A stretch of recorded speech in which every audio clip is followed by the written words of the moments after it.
What's up, YouTube? Today we're looking at the Scroll Cup once again. It's kind of unfortunate, but you know what? It's the state of Pokemon Go right now. And we're looking at Sludge Bomb Drapion because I think Drapion actually has a lot of play in this meta. It's one of the few Pokemon that can neutralize Charm. Well, not neutralize Charm, but like is a dark that neutralizes Charm because of its poison typing. And then I actually think Sludge Bomb is more valuable than Aqua Tail in this meta, just because one of the three typings is water, so you actually get a decent amount of water. And you don't really need it for coverage because there's not really anything that's safe swapping into or swapping into your Drapion that would take super effective from water. So I think Sludge Bomb tech, so for that reason, we're running the non-shadow, and then behind it, we're running two Pokemon you've already seen before on this channel, that's Brion and Mantine. So let's just hop into some battles. We're going to stay in with pretty much everything that isn't like a terrible lead. Morpeko is a neutral lead, so we're just going to stay in. What we will do is we'll over farm, we'll shield the first, because if it's an Aura Wheel, that's fine, but now they're dark, so everything is resisted. Which means we can, even though they are boosted, now live a move because we are the non-shadow. So that's a very important distinction. They're forced to call a bait because they're worried that they're going to get outpaced, and they know their charge move is resisted. Then they come in with a Gastrodon. I throw a Crunch and grab the shield back, and then they U-switch, I-switch into a Sableye against my Brion. I can eat one foul play. It's not going to hurt too bad. Brion's got some okay bulk. It's not terrible. And that does allow us to get to another, or at least get to a charge move here, and that does KO, and that means we can get two more charms in on the Gastrodon, and now we have perfect alignment with our Mantine in the back. And if my opponent hasn't noticed yet, yeah, this game is over, so they resign the match. Okay, into the next match, Brion. So this is a neutral lead, right, because we have neutral charms and we have neutral Sludge Bombs and Crunches. So just going to go for the Crunch. I am expecting my opponent to shield, and we could potentially get a defense drop, but we don't. We're not quite lucky enough. But we will be able to make it to two more Crunches before they can make it to a second Aqua Jet, so that'll be really nice. Here comes a second Crunch. They can live this. We are the non-shadow, and they do choose to, but now that puts them in Poison Sting farm down range, which means we come out with loads of energy, and it's a Toxapex in the back. We don't really have a great answer for Toxapex, so we kind of have to stay in this matchup and let them fully farm us down and get off both of these Crunches, which is nice because we did get the defense drop. So this will actually get the Toxapex pretty low, especially when they let that go, which is huge because our Mantine kind of needs this advantage. So we can align our Mantine, which would normally be a bad matchup. I will shield the Sludge Wave because I know this is going to be a really hard-hitting move. And it's a Gastrodon in the back, and that's kind of what I expected, which is why I shielded the Mantine for that Sludge Wave. I try and go for a Body Slam catch. I'm unsuccessful, but that is fine, because even if they go Earth Power here in KO, which it actually doesn't quite, which is pretty amazing, and we get it into one Charm down range, or one Fast Move range, which is nice. They do get off a Body Slam. A little bit unfortunate, but I don't think that'll do too much here. We just have to make it to two Aerial Aces before they make it to a Sludge Wave, and unfortunately, because of Mantine's terrible pacing, we throw on the CMP tie with their second Sludge Wave, and we weren't quite at a third move there, so we are going to lose that match. Well played to my opponent. Okay, into the next match, we got a Mantine lead. This is a pretty neutral lead, especially with Sludge Bomb, because we can actually two-shot this thing, but if we get a Crunch debuff on the first, we can also two-shot with Crunches. So we're just going to stay in, go for the Crunches. We will always be able to outpace, and I can definitely Poison Sting it down into, oh wow, they actually just go straight Aerial Ace in this matchup. So I just throw the Crunch on CMP with the second Aerial Ace, and you're going to see after those Poison Stings, Crunch doesn't quite KO, which is why you need to go at least one Sludge Bomb in this matchup. But we do live the Aerial Ace. It's a Annihilate in the back, so I'm comfortable switching out into my Mantine, because I also have Brion in the back, and they do go for an Ice Punch there. And now we are just going to throw the Aerial Ace right before they make it to a Rage Fist at least. assuming that's what they're running. And they do shield that up, which is kind of surprising. So I will shield back. I don't really want to give them switch. Not that it's going to be too important in this matchup, but I think I can come out of this matchup with a little bit of energy. So I'm just going to throw the Aerial Ace once again right before they... Jeez. Maybe it's a Gastrodon in the back. That's kind of the only thing I can think of that they would be double shielding their Annihilate when it's this low. What is that Pokemon in the back? Let's see. Are they going to come in with it? It's a Dugong. So I have no idea why they would double shield their Annihilate there when all they had to do is 2-shield a Dugong with Icy Winds for the win. But alas, we are going to get 2 more Aerial Aces off here. And I am going to let them fully farm me down because I want the ability to catch to still be available. And they actually wait the turn there. I don't know if you've noticed. They waited to see my charm go through before they threw some energy. It's an Icy Wind, so I try and get a catch of another charge move onto my Brion, but I'm unsuccessful. But this should be a Drill Run, and it is. If they had gone double Drill Run, they might have won. It would have at least put me deep red, so able to reset the Icy Wind debuff, get the charm down, and we can take that win. Okay, more Pekka. We've seen this lead before. I'm going to play it out the exact same. I'm going to overfarm, let them throw first. I'm going to shield up this move because I do not want to take an Aura Wheel.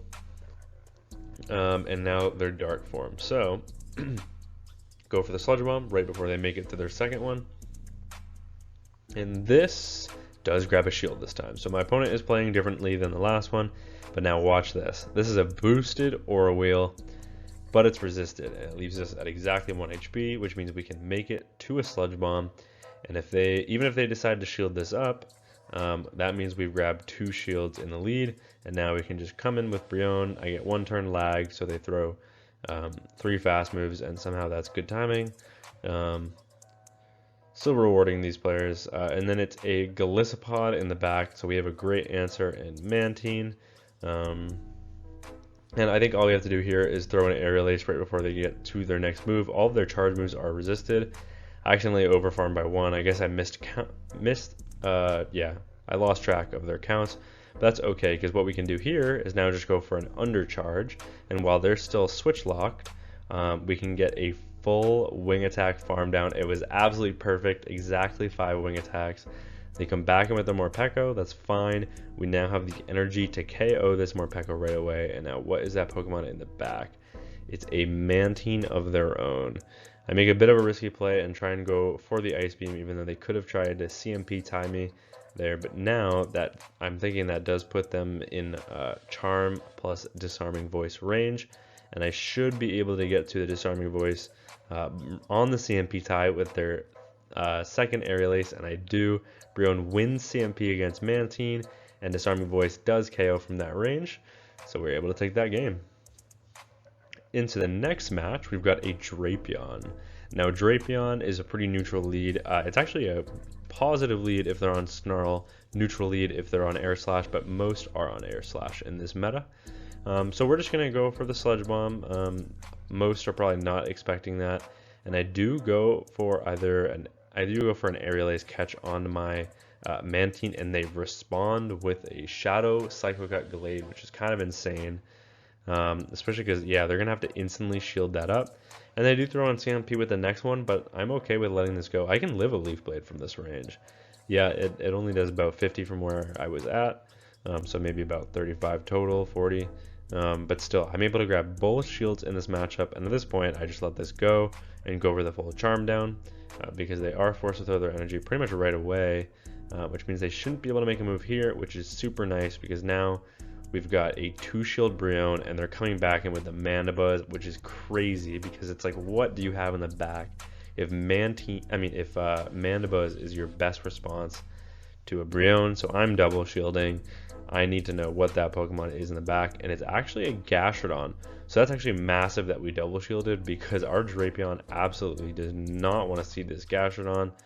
And now we just have to go for an Earth Power catch onto our Drapion. Our Brion is our win con in this matchup. Earth Power one-shots the Drapion, and now that puts them into Charm Down range. We leave with a move loaded.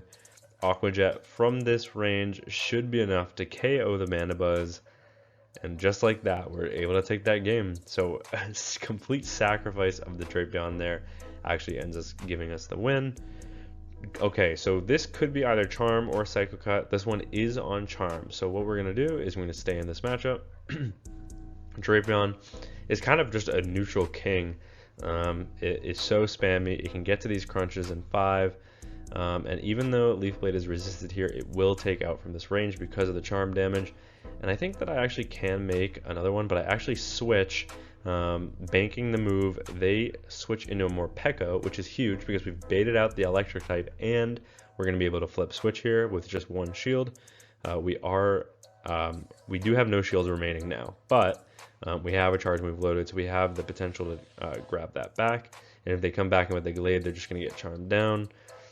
So I do overfarm just a little bit, go for the Disarming Voice, and at this point this game is over. The Disarming Voice does connect as well. I switch back into the Drapion. I also am able to get the crunch off, which is massive, because now we can grab that final shield and it drops their defense, and then we also make another crunch against the Glade, complete undercharge basically, and that still KOs. I didn't want to give the Mantine any extra energy, which is why I went for the undercharge there and tried to not KO, but at that range it's going to KO no matter what. So we just come in with our own Mantine, and even if they have 4 billion Ice Beams, it's not going to change this matchup. And if they went for back-to-back moves, I had the catch ready, but they resigned the match after seeing how much damage the Ice Beam does, so we're able to take that win. Mantine on the lead again in the next match, and we're just going to throw the crunch right as we get to it. This will do about 40% as we saw last time, and once again we don't get the defense drop, which is okay. We now know that we just have to go for a Sludge Bomb on CMP this time, and we do not learn from our mistakes. However, this Mantine does seem like it's a little bit lower. Yeah, so this one does KO, so IVs matter in that situation. And it's a Gastrodon in the back. At this point, I've thrown my energy. I'm so low, I may as well just let them KO. There's no point coming in and trying to save it there. I align, and yeah, oof, Mantine in the back was real hard for my opponent there. So they resign the match. Drapion, this is a good lead. We've got I said Drapion, Chestnut. We've got 3 answers for the Chestnut. They come with a Swampert. I was expecting a Gastrodon, which is why I came in with our Mantine here, but this is still a great matchup for Mantine, except they are on Sludge Wave, so that is a little interesting. They're not on Sludge, they're on Sludge Wave, and it does do about 50% to us, but so does the Aerial Ace. And this is only 5, so this is only enough for Hydro, which we can comfortably live, and there's no way they're going to Mudshot down here. So I am just going to overfarm now, go for the Aerial Ace before they can make it to another Hydro. And that does pick up the knockout. Are they going to come back in with their lead? No, they're going to come in with a more Pekka, and we commit to the Ice Beam, and we do make it, which is huge. This will do some great chip, and they let that go, thinking it was only an Aerial Ace, and now we can get a Charm in. I do shield this up because I want to make sure that Charm connects. And one more Charm KOs the more Pekka, and now it's just that Chestnut in the lead. And here's a great matchup once again. At this point, I can just shield up again, or I can just come in with Drapion. Yeah, I'm just going to shield up because they're not going to make it to 2 moves. So I may as well just Charm, farm them down, and we're able to take that win. Okay, into the next match, Pangoro. This is something I haven't really seen too much of. This is the only Pangoro I think I've seen this meta. But I am just going to try and call the close combat bait of the Night Slash, and they do full send, which is pretty unfortunate. And then they come in with a Toxic, so this is real bad. Excuse me, this is real bad. But we can get to a crunch, and we can actually get to a second crunch, which is huge. Hopefully this one gets the defense fall. That would be massive. No, neither get the defense fall. But we've put them into range where our Mantine can take this matchup. I am going to no-shield the Sludge Wave this time. Mantine can eat that pretty well. And I am going to go for the Aerial Ace to pick up the knockout here. This should be enough to KO from this range, I believe. Yeah, just barely. And they actually come back in with their Pangoro, which is pretty interesting. Obviously, Wing Attacks and Aerial Ace are super effective, so we do grab that shield, and if they don't throw, we would make it to another move. So my opponent was aware of that. They do throw the Night Slash. It is enough to KO, but now we have Brion on your Pangoro. It gets charmed down, and they have a Gastrodon in the back. And I am just going to go for the Aqua Jet, but they actually resign the match right as I get to the move, so we're able to take that game. Okay, into the final match of the video, Drapion into Morpeko. We've seen this lead twice before already, so we're going to play this exactly the same as we have been. Whether they shield or not is completely up to my opponent. If they want to win this matchup, they're going to need to commit 2 shields to our 1. So, playing it the exact same, farming up 1 before they make it to their second Aura Wheel, making them choose a shield decision, and they get 1 shot by the Sludge Bomb, and then they come in with a Zoomerl after seeing my Sludge Bomb moveset, so that's pretty interesting. Maybe expecting me not to bait with it now. I did think about baiting there, and then I decided not to, and I kind of regretted it as soon as I clicked the Sludge Bomb, but it is what it is. I'm going to make it to 3 Sludge Bombs here either way, so I'm not really too worried about it. I do shield up, and they actually go for a Play Rough there, not even an Ice Beam. Ice Beam would have been enough to KO from that range, so that's kind of surprising.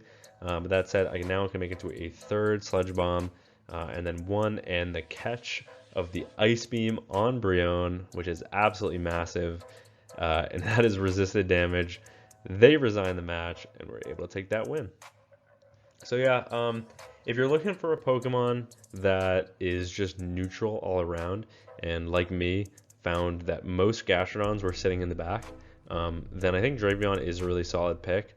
I would say I went maybe 70% positive with this team, 65-70 I would say. So it is a solid team.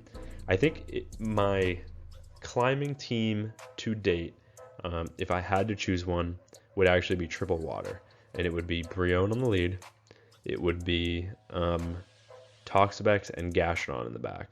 Now the reason for that is both Gastrodon and Toxapex create a basically perfect core in this meta. There's nothing really that can break it. So, and then you have Brion on the lead that can 2-shield through pretty much anything, and force alignment basically. So if you've got 2 Pokemon that win if they have alignment in the back, and then a Pokemon that can force alignment in the front that uses the shields, I think that would probably be the best meta team you could run, in my opinion. It does make you ABA weak to Lantern, so if you are seeing some Lanterns, that might be tough, but otherwise I think it would be strong across the board. If you do see a Lantern, you would have to just stay in with Charms, play out that match pretty neutrally, maybe try and call a Thunderbolt bait, that kind of deal. But yeah, that's Drapion. That's the non-shadow Drapion. Play it exactly how you saw it in this video, and you should do fine. If you have a Gastrodon lead, come in with Brion. It's a neutral matchup that you lose, but if they stay in that matchup, they're going to be red when they come out of it if you commit a shield. So it's pretty easy to sweep up with your Mantine after that, and then now it's not aligned on the Drapion. So it's kind of a win-win situation there. But yeah, thank you all so much for watching, and until next time, peace.